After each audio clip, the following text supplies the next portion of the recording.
Welcome to Oakridge Outdoors Radio.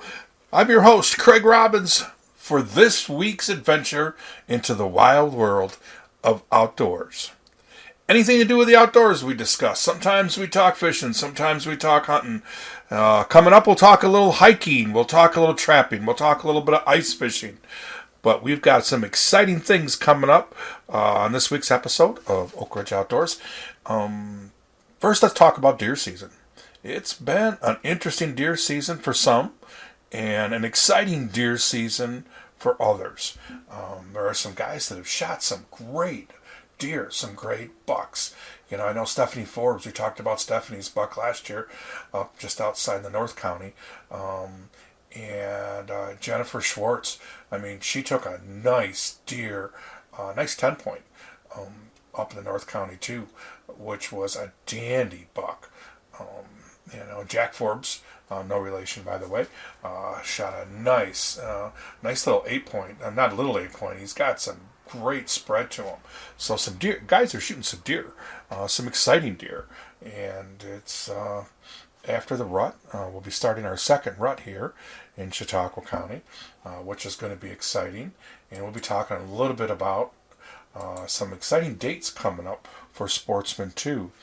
But what we want to talk about this week is a little bit about being an outdoors person and what it's like to be an outdoors person. Now, I'm fortunate, like some folks have, we pretty much live the outdoor lifestyle. And that lifestyle consists of pretty much 365. We are in the outdoors. If we're not in the outdoors, we're thinking about the outdoors. We're in the middle of the outdoors.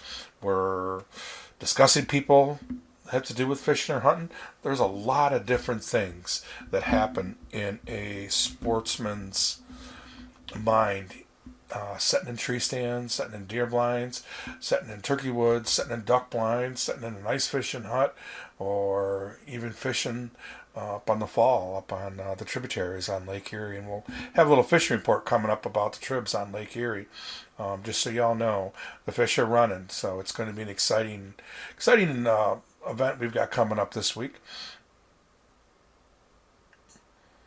Looking forward to giving you an exciting show this week, but the interview we're going to be doing is a little bit different. I had a couple folks lined up, and we'll be hearing more from them in the next couple of weeks. Dr. Tom just came out with a new book, Tom Waddell, and Jeff and Kayla Scott. They're from Central New York, and it's husband and wife hunting and fishing team. And I'll tell you what, Kayla is a heck of a hunter in her own right. And Kayla also had her first hole-in-one over the summer too, so she's a pretty good little golfer too. But we'll be talking with Dr. Tom about turkey hunting. Tom Waddell, he has guided for Osceola birds in Central Florida for decades, and he's hunted them. One of premier individuals when it comes to hunting Florida Osceola birds. And then when he's done hunting Florida, he spends his rest of his time running around and making sure that he gets his fix for spring turkeys. So he'll hunt different states throughout the spring and early spring and into the late spring until the end of May. So we're looking forward to the show this week. We hope you have a great show. And again, if you have any questions or anything, give us a shout at Craig at OakridgeGameCalls.com or Craig at OakridgeOutdoors.com. Either one, I will get those emails. And if you have anything coming up, you've got a special event coming up and you want it on the sportsman's calendar, we will definitely get that on for you. So let's get ready to sit down and have a conversation with my better half.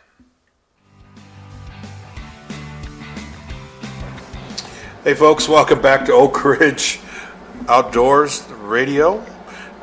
It is the week of November 27th, and as we record this, the week prior, it's snowing outside. In fact, I would say we're kind of snowed in, and had a couple other individuals that were going to be joining us this week on our radio program, but I decided against it. I decided to go to the ace in the hole, and that's my better half. Call her my soulmate, call her long lost friend, Robin Johnson. Welcome to Oakridge Outdoors. Thank you. It's good to be here. You look all excited about being here. If you could see her face right now, folks, she's kind of squinting at me. She's got her tea with her little honey off to the side. We're actually sitting in front of, we're sitting in our, actually, we call it the great room. Yes. Yeah, a Christmas tree was put up last weekend with the help of our grandkids. And we have a small Christmas tree. Small compared to who? The White House Christmas tree. Oh, there you go. Yeah. We're fortunate we have real high ceilings in one section of our house that overlooks the valley. So we were able to get a 12-foot Christmas tree in our house. And we had a lot of fun. We have a lot of fun with the grandkids coming over Sunday after Thanksgiving and doing that. But wanted to talk to you today a little bit about what's it like to live with me. And she smiles. You can laugh. This is not video. You need to talk too. So yeah. What's it like to live with a sportsman? I mean, you're growing up, your dad would hunt. Just on the night before hunting season started, and then usually the day of hunting season, and that was it. And that was pretty much it. Yeah. So I don't know if he even ever shot anything, to tell you the truth. I don't think he did. Okay. We've had the conversation. Your dad and I have had the conversation before. So living with a sportsman, a guy that hunts and fishes, is kind of unique. Yes, Correct? it is. It's takes a little bit to get used to when this season starts and this season starts, and don't plan anything on this day because it's opening day of this season, and so it's taken me a little bit just to get everything down pat, and I still don't have it down pat, but to realize that opening day of a season is an important date in the life of a sportsman. Yeah, woman. Yeah, sportsmen, women, it's the same thing. And I think that's what's important about the conversation we're going to have today, folks. It's important that folks don't, not everybody grew up in the outdoors, hunting and fishing. Right. Most people have fished or been around people that have fished before. But what's important is to share those experiences coming from someone who really hasn't been involved in any of what we think us sportsmen think is commonplace, and then not only introducing someone to it, but having them live side by side. Yes. It's a little different, isn't it? It's very different. I'll never forget, and I love telling the story, one of the first times you walked into the apartment that I was staying at, it was during, I think it was toward the end of a deer season, or we were between seasons, and I had like a shotgun. We had been we had been either turkey hunting or duck hunting or goose hunting, and one laying up against one wall, and another wall there was a rifle laying up there, and tree stand over against this chair, and camouflage screwed throughout all over the place, the house, and not to mention the handguns that were there, and the look on your face, I never got it until we had that conversation afterwards. And it was immediately afterwards, thank goodness, that you just had never been around that before. No, not at all. Now, in my defense, I'd lived alone and I didn't have anybody with me. So everything was unloaded, of course, but stuff was just there. It wasn't like put away in a gun cabinet or a gun case. Right. So it was just kind of there. So that takes a little bit of getting used to. Yes, it does. And to give you credit, Robin, you've actually gone out and taken the course for your pistol permit. So you've gone through all the safety courses, and it wasn't an online thing. It was you sat through the classes. Yeah. It was in classes. And how was that? What did you think of that whole experience? It was interesting. I think the most interesting thing to me was the array of people that were at this class, the different, people like me that had never shot a gun, people that knew that they wanted it for safety, people that knew they wanted it for hunting, people that, got out of work and had their barn boots on, and people that were dressed up like they were going out the next, that night. So there was quite a different array of people. Yeah, a lot of times people think of, especially hunters or people that do a lot of shooting as a bunch of rednecks, and that's really not the case. No, it was not at all. And I think over the years, the last, what's it been, 8-10 years now anyway, we've been to a lot of different functions where obviously it's more my friends are there and people that you may not, but you don't know everybody there. Right. And you're always amazed when we're leaving. You're like, that was really interesting. There was some really, say regular people, but average folks, average folks. No, you're absolutely right. I tell you, we talk about the lifestyle and when you're an outdoorsman or you're an outdoorswoman, you live a different lifestyle, and we're very fortunate. We live in a place right now that we've been able to build to suit our lifestyle. It's not like out in the middle of the country, right? But it's close to family and friends and close to work. But we have an array of wildlife around all the time. That we do.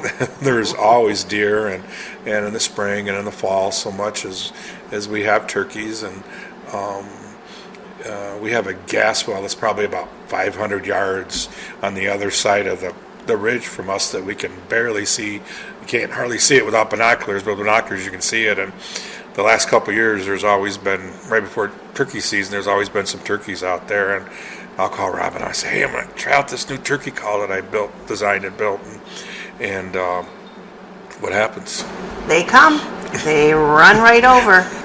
They literally run the 400 or 500 yards, and a couple times we've had them all the way in the back. Oh, yeah. All the way up to the deck. Yep. Or up to the deck. So it's amazing. It's just a little different, I'll see something outside. Come here, you got to see this. You got to see this. You got to see this. So, living with a sportsman is obviously different. It's unique, and it's a privilege that I get to share that with you. For someone that hasn't grown up that way or been around that your whole life, and that's the fun part of it. One of the things that we always talk about is, and we just touched on it, is firearm safety. Yes. And before anybody comes in, what do? We walk around, make sure everything's locked up. Locked up, put away. Nobody can get into anything. No. Last weekend, I think we did a quadruple sweep of the house with the grandchildren coming over, and they all have been around firearms, but it's still not something that they like. We want them to be around. So, another question that I get from folks is, what's it like? Obviously we go out as sportsmen. We go out and we go fishing and bring the fish home after we're done, and especially some great Lake Erie walleye. Yes. And you really enjoy. Yes, I did. You really enjoy the Lake Erie walleye. It was delicious.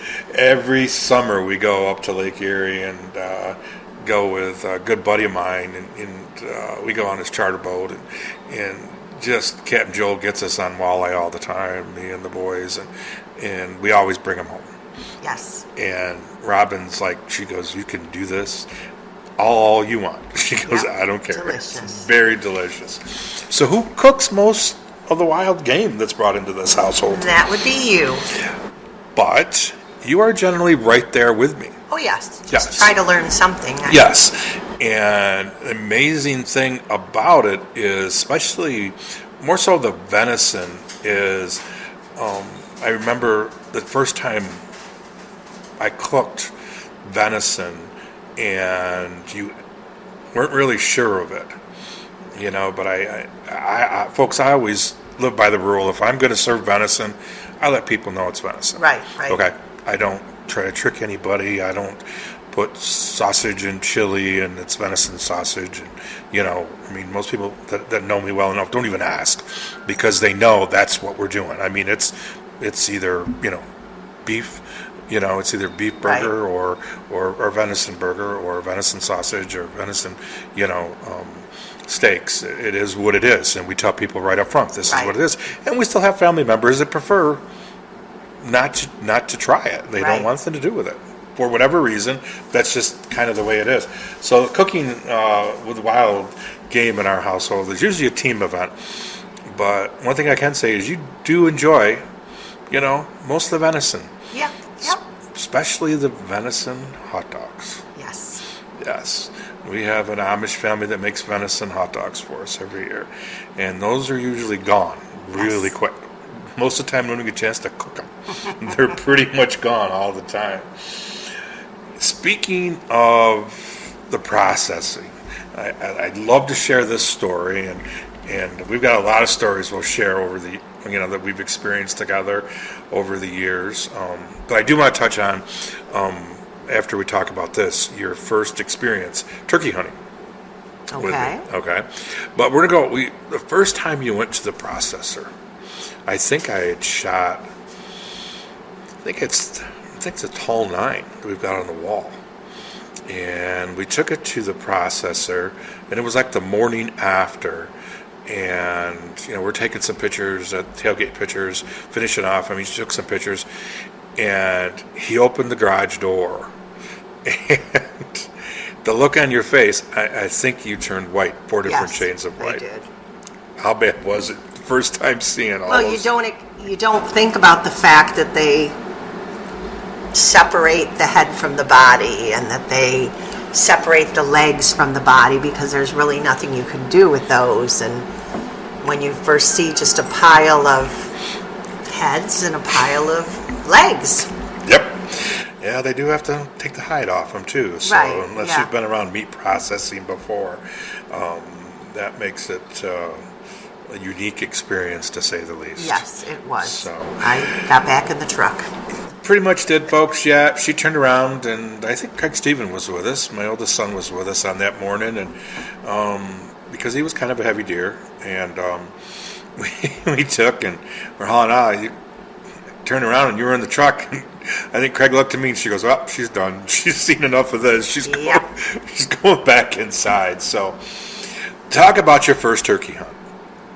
One of the first times that we went. Actually, I think it's the only time. It's the only time I've been there. It's the only time you've been turkey hunting with me. Something about getting up at 3:30 in the morning in the spring. Yeah. Kind of tough. So I said, Robin, do you want to go turkey hunting with me? She goes, sure. What time we got to get up? And I said, well, 3:30. We're going to have to get up 3:30. So, I'll pick you up, and we'll head out to the woods. I'll pick you up about 3:15, and we'll head out, and I'll make sure you have what you need. Just make sure you have a pair of barn boots, and off we went. We did. We walked a long way in the dark. In the dark. Pitch dark. Yes. Did we use flashlights? I think you might have had a flashlight on your head.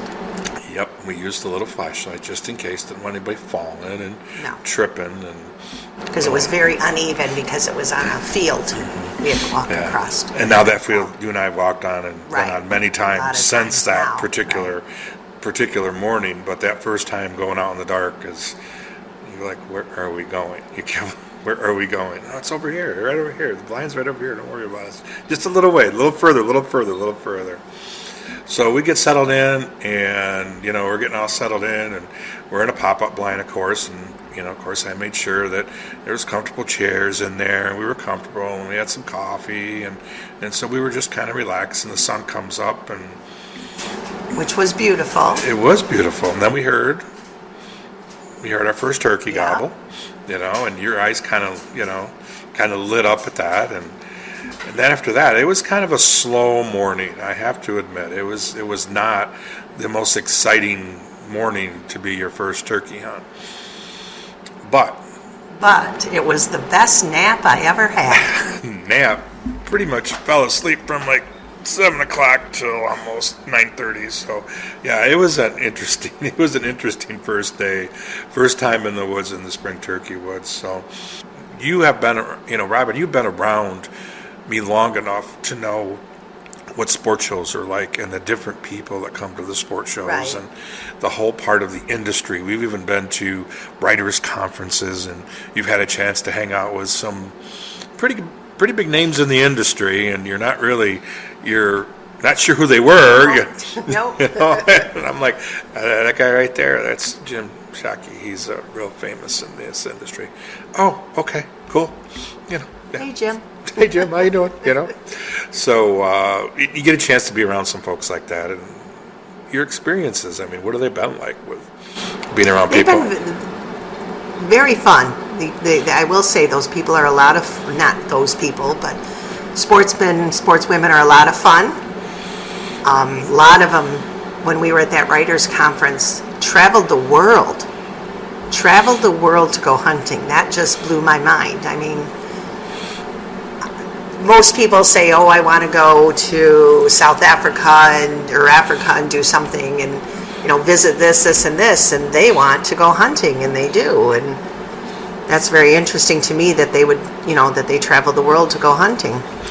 Yeah, and that's true. Another quick story. We were in Florida this last spring, and I was fortunate enough to finish off my Grand Slam. And Rob and I have been talking about the Grand Slam, and one of the things that's on my outdoor bucket list was to finish the Turkey Grand Slam, and I've been fortunate enough to do that. Obviously with Robin's help and reassurance and encouragement, and let's just do this. If you want to do it, let's do it. And we were fortunate enough to do that in Central Florida last spring. It was kind of unusual how it kind of worked out. We were planned for one day, but Dr. Tom called me a couple of days before. We had literally just got to Florida. Right. I don't think we had even unpacked yet. No, we didn't. And the phone rang. I was at my computer trying to file a story, and the phone rang, and I got up, and she knew the look on my face, and she goes, well, when you leaving? I said, well, right now, we got to go. I got to head out. I got about a 3-hour drive ahead of me. Of course, that changed all the plans with your dad Right. and Marianne, and that was really kind of messed things up a little bit for that first day. But the story that I want to talk about is how excited I was, obviously, to finish off my Grand Slam and get it all on video, which was really cool. Not a lot of folks have that opportunity to do that. And I wanted to have all of them mounted too, all the turkeys mounted. Well, when you're flying, and we have flown quite a little bit to finish this off, there's a process that you have to do. Obviously, the carcass needs to be deep frozen and all those things. Make sure it's taken care of right. So it goes to taxidermist, it's in good shape. So we met, for the first time that you met Tom, who's going to be a guest on our show. He's got a new book out, by the way, in a couple of weeks. We'll be talking to Tom about that just in time for Christmas presents for all those turkey hunters out there. Dr. Tom, he'll hook you up on the ultimate Christmas gift for any turkey hunter. So we pull into this place in the middle of nowhere in Florida. I mean, it was so bad. Right before we got there, remember before we pulled in the driveway, what was laying in the road? A dog. And then they had a turkey, too. Yeah. Yeah, And there's a pet turkey. a pet turkey laying where we pulled in. And this dog didn't want to move. And this was literally a one-lane road. So Dirt road. Well, dirt, clay, sand, yes. what it was. And there was nowhere to go around this dog. So finally, he shooed out of the road. We got down the long driveway, and Dr. Tom came out, and was so excited to introduce him to Robin, and we're talking about how exciting it was to finish off the Grand Slam and everything, and we no more got those words out of his mouth, and he mentioned about Going to Mexico. Yeah, for another turkey. And I was specifically and quickly Told no. You're not was going to encouraged Mexico. that we're not going to Mexico to go hunt turkeys in another country with cartels and Yes. people that All like that to other stuff. shoot people and Yes. little civil unrest down there in Mexico. Obviously, that's not where we turkey hunt anyway. It's no idea, but still, it's Right. part of the process, and I really have kind of let that go. I haven't really, cultivated appreciate that. that. You appreciate that? I appreciate Yeah? that. Yes, I do. Yeah. Well, I appreciate all your help, and encouragement. So, all right, folks, we're going to take off for now. We've got I think I finished decorating, put some Christmas decorations up. Is that right? Yep. We're still finishing it off. Like I said, it's the end of November here in our part of Whitetail Country, toward the middle of our deer season here, and it's been kind of slow for some, and it's been really good for others. But I really appreciate you having you on the show, and like I said, it didn't hurt, did it? No, not at all. Pretty painless. All right, folks, you stick around and trust me, over the next few weeks, we'll have another interview with Robin, and I'm sure she'll regale you with more stories that I prefer not to be shared, that have a tendency to embarrass me a little bit, but that's okay. I've got broad shoulders. We'll be right back after this. Back to the Sports Biz Calendar. We're talking about the first week of December here in Western New York. And first of all, we're going to go through some season dates, folks. All right, just so y'all know, in the southern zone, the western part of the state, where most all of us are hunting here in Western New York, some of the guys go up to the Adirondacks or go out east. But our regular deer season closes on December 10th. That's the regular deer season. Now, the following day, December 11th through December 19th, is the late season. It's the late archery muzzleloader season. So those dates are basically the day after, December 11th through the 19th. We'll talk about the special holiday season, which will be coming up between Christmas and New Year's, December 26th through January 1st. But that's what's going on. That's for deer season. Duck hunters, we've got an exciting later season coming for over here in the western part of the state. Our season is on now, November 25th through December 31st. And that's for ducks, coots, and mergansers. Make sure what you guys do before you head out, make sure you're checking all the dates. Check the DEC websites and check your syllabus to make sure. Exciting things happening this week coming up. Carol Rod and Gun Christmas party is December 9th. This is designed for ages up to 10. Now, we've been talking about this, as this is really exciting. Santa Claus is going to be there. It's going to be a fun time for the kids. And then the following, on the 16th, from 8 to noon, will be the adult Christmas party at Carol Rod and Gun. So a lot of exciting things coming up roundabout down in Carroll. We've got some really cool stuff going up in the northern county to celebrate the holiday season. And that happens on Christmas Eve day, the 24th. There's Christmas Eve. They'll be open until 6 p.m. up at the Northern Conservation Club, known as the Con Club, up in Dunkirk, New York. And I'll tell you what, folks, it's beautiful up there this time of year. If you get a chance to go up and check it out. It's a lot of fun, and the view is just gorgeous, absolutely gorgeous. So don't forget Christmas Eve, Christmas party. The club will be open till 6 p.m., but the Christmas party itself will be on December 25th, Christmas Eve, from 1 to 4. And our folks down to the Audubon Society got some really cool things coming up the first part of December. Again, they're going to have decorating of the greens December 1st and December 2nd. You need to call and register for these events. And what's really cool is they're having a story time on Sunday, December 3rd. It's first Sunday, what they're calling the first Sunday story time. And that's designed for children 2 to 8 right at the Jamestown Audubon. And we recommend that obviously you have an adult with you.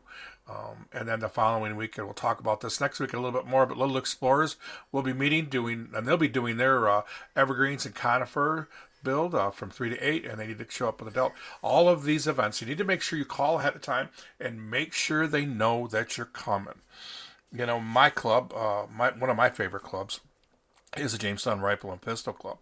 And they'll be having their monthly meeting for the month of December at the Rifle and Pistol Club, or at Jamestown Rifle Club, Stillwater Bustay Road, at December 4th at 7:30. So a lot of really cool things going on this first part of December. Got a lot of hunting left, a lot of deer season left in us. So I would be remiss in thanking my special guest, Robin Johnson. Again, Robin, everything I do, I'm able to do because of you. And thanks for joining us this week on Oakridge Outdoors. And always remember to take a child hunting or fishing because they are the future of the great outdoors.